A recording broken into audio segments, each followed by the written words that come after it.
All right, here. Today I am going to give y'all my predictions for this Sunday's Coke 600 at the Charlotte Motor Speedway. This Sunday's race at the Charlotte Motor Speedway is going to be very special. It is Memorial Day weekend, and in honor of that, NASCAR is deciding to do a 600-mile race, 100 miles extra for the veterans out there. And they're also going to do some cool paint schemes. And on the windshield of every single car, they're going to have a veteran or a serving person right now. Really cool deal that NASCAR is doing. And I'm looking forward to seeing everything that's going on this weekend. But also, I want to add that I am going to do a Pick 5 contest for this Sunday's race. And if you're wondering, how does a Pick 5 contest work? Well, it is pretty simple. All you have to do is go down below to the comment section and type in who you think will finish in the top 5. Go 5 for 5, you get an autograph of your choice. And if you go 4 for 5, you get an unsigned hero card. But enough said, and also go check out JB Racing News Reviews, Righteous Rednecking, Winning Bets on YouTube. They got some great content, but let's get started. Ryan Priest, and you're watching William Blackwell on YouTube. Before I give y'all my predictions for this Sunday's Coke 600 at the Charlotte Motor Speedway, I gotta talk about COTA, the Circuit of Americas. This past Sunday's race at COTA was pretty intense, and we also saw qualifying for the first time since the Daytona 500 in mid-February. And during that qualifying, we saw the 8-car Tyler Reddick get the Busch pole, and he led the field to the green flag. He did not get the start he was hoping for, as the 33-car of Austin Cindric, who started third, took over the lead and did not look back, and he led a couple of laps. He opened up a big lead. And then a caution came out for the 99-car of Daniel Suarez, and then when they restarted, the rain started to pick up, and they finished the stage. Joey Logano won. Stage 2 started, and the rain was heavy, and the drivers couldn't really see on the back stretch, which was really long. And they were getting up to 180. And the first instance, we saw Kevin Harvick get rear-ended by the 23-car Bubba Wallace. Kevin Harvick hit, if I'm not mistaken, the 12-car Ryan Blaney. But man, that was a bad wreck. And Kevin Harvick, on the replay, he got airborne in the back.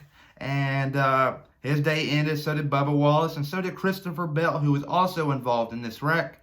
Just a bad sequence for all of them drivers. And it was something NASCAR shouldn't have done, raced in the rain.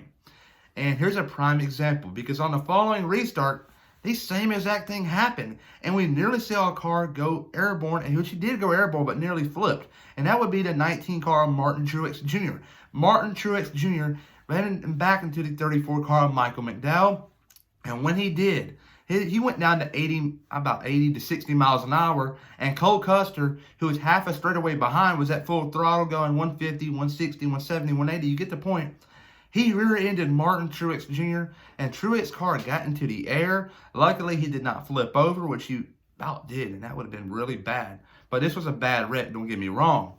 And then Cole Custer hit the inside retaining wall at a weird angle, and he saw a lot of foam and styrofoam, if you will, on the backstretch. And this is a bad wreck in NASCAR.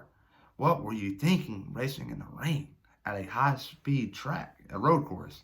Didn't make much sense, but luckily both drivers were okay, but they were both furious about this whole deal about racing in the rain. And Kevin Harvick earlier had a weird interview with Nate Ryan from NBC Sports about how we shouldn't be out here in the rain and stuff like that. But stage 2 continued. They did some work, brought out the jet dryers, brought the cars down pit road to clean their windshield and put some stuff on it. But when they resumed, we saw Kyle Busch win the stage.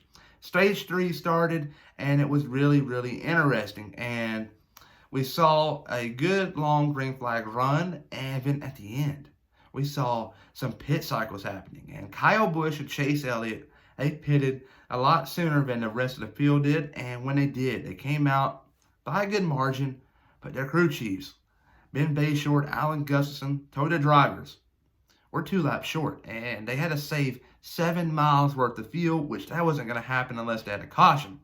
Kyle Busch already made his bed, so he ran and ran and ran, and then he saw his brother Kurt hydroplane on the backstretch and get into the gravel, and that's when he decided to pit and hope for a caution, so the rest of the field will come down pit road to pit. But it was totally the opposite for Kyle. because when that caution came out, Chase Elliott was a leader, and it was raining so hard, NASCAR decided to call the race and gave the win to Chase Elliott in the 9 car. This was a big win for Chase Elliott because now this is his first win of the season, first win since the championship race last year in Phoenix. But hear me out here. He is the 4th different Hendrick driver to win the season in the Cup Series. You got to remember, Kyle Larson won Las Vegas.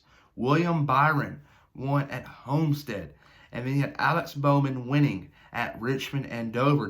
Dover was last week. And then now you have Chase Elliott winning at COTA. That is 5 wins right now for Hendrick Motorsports. And that's looking really good because right now they're the best team in the Cup Series, in my opinion, right beside JGR. But finishing second to Chase Elliott was his teammate Kyle Larson in the 5 car. Kyle Larson was really, really fast. Finishing third was the 22 car of Joey Logano, who won stage 1. Finishing fourth was the 42 car of Ross Chastain. Ross Chastain, it's just a tight battle here, but I'm not going to give him the driver of the week, which he did really well. He ran inside the top 10 for most of the day, and at the end of stage 3, right before that pit cycle happened, he was chasing the leaders down at a high rate of speed. He was coming quick, but he was hoping for a caution. I mean, that's his only chance of winning that race, with a caution. But he finished 4th, and finishing 5th would be Colleague Racing driver AJ Allmendinger. This is a great run for him. I'm pretty sure he's going to run a couple more road course races throughout the season. You got Sonoma in a couple weeks. You got Watkins Glen. You got Road America, the Indianapolis road course. That's so out of order, but you get the point. There's a lot of more road course racing left on the schedule, and AJ Allmendinger will be a force to reckon with. But my driver of the week for this past race at COTA will be Chase Briscoe in the 14 car. Chase Briscoe, this caught my attention here. Prior to today's Cup race, or yesterday's Cup race at COTA, he did not get a stage point this season, and that was really shocking. But yesterday he checked off that box, and he did it twice, finishing in the top 10 for both stages and grabbing points, which are much needed if he's wanting to point himself into the playoffs. And here's an interesting nugget here for all you stats folks out there. Chase Briscoe is currently the 2nd highest driver for Stewart-Haas Racing in the points. He's 25th. Think about that. But Chase Briscoe finished P6, a career best. His career best before this race was P11 twice at Darlington and Talladega, but now he finished P6, and now he's heading into Charlotte. He runs really well at Charlotte, but that was in the Xfinity Series, and a lot is different compared to both series, and I don't know how he's going to do. But there you go. That is the full recap of COTA. My top 5 for this Sunday's Coca-Cola 600 at the Charlotte Motor Speedway is pretty much based off of facts and recent momentum. But here it is. Winning this Sunday's Coca-Cola 600 at the Charlotte Motor Speedway will be no other than the 19 car of Martin Truex Jr. Martin Truex Jr. runs really well here at the Charlotte Motor Speedway, especially the 600-mile race. Just a couple years ago, back in 2016, Martin Truex Jr. put on a clinic, leading 392 laps out of the 400, and that was the most dominating win in NASCAR history. I don't think he puts on that performance this year, but he will win the race, and he'll at least win one stage. And talking about stages this year at the Coca-Cola 600 will be different, because now, instead of having 3 stages, the first stage, the second stage, and the final stage, you're going to have 4 stages, 100, 100, 100, and 100, and that's 400 laps in total. But there you go. That's an interesting fact. But finishing second to Martin Truex Jr. this Sunday night will be the 11 car of Denny Hamlin. Denny Hamlin has yet to reach victory lane this season, but his time is coming, and it will not be at Charlotte. Finishing third will be the 22 car of Joey Logano. Joey Logano is a really good mile-and-a-half racer, and he is someone to keep your eye on, but I do not think he gets to victory lane, but he still brings home a top 5 for Penske, and that would be big. Finishing fourth would be the 9 car Chase Elliott. Chase Elliott last year, I think he was done a little dirty. He should have won the Coca-Cola 600. He was coming quick on Brad Keselowski, and Brad Keselowski used his experience to go to victory lane, blocking him off, getting the air and wind, I guess you can say, into his advantage. And when the caution came out, Elliott pitted, but bad sequence there. But roll it 3 days later down the road, when they race on Wednesday night, Chase Elliott puts on a performance and wins. Elliott's good at Charlotte, especially at the mile-and-a-half.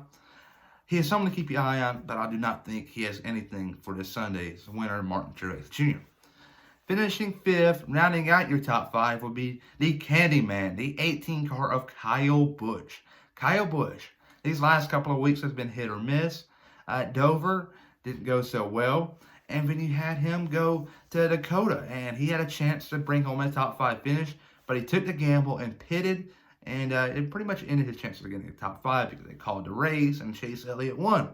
Because if he would have stayed in line, he would have probably finished third at worst, and worst case scenario there.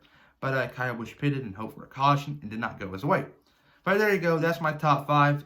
Martin Truex Jr. winning, Denny Hamlin, Joey Logano, Chase Elliott, and Kyle Busch. And my dark horse for this Sunday's race at the Charlotte Motor Speedway is going to be the 8-car Tyler Reddick. Tyler Reddick these last couple of weeks has caught my attention. It started off at Darlington. Tyler Reddick was inside the top 10 for most of the day, top 5 too. And then you go to Dover, he runs all right. And then Coda, he grabs the pole and loses a lot on the initial start. But he learned a lot throughout the race, and at the end, he was contending for a top 10 finish. And I don't think he's going to win by any means at Charlotte, which we have seen crazy finishes in the past. That Coca-Cola 600 back in 2017, Austin Dillon getting his first career win on fuel mileage. Could that be a factor Sunday? I don't know. But Tyler Reddick is someone to keep your eye on this Sunday, and he's going to probably get a top 10 finish. Mark my words. But everybody, though, remember to please like and subscribe, and also go check out JB Racing News, Righteous Redneck, and Winning Bets on YouTube. They got some great content, and they'll also give y'all some more info on this Sunday's Coca-Cola 600. So, peace.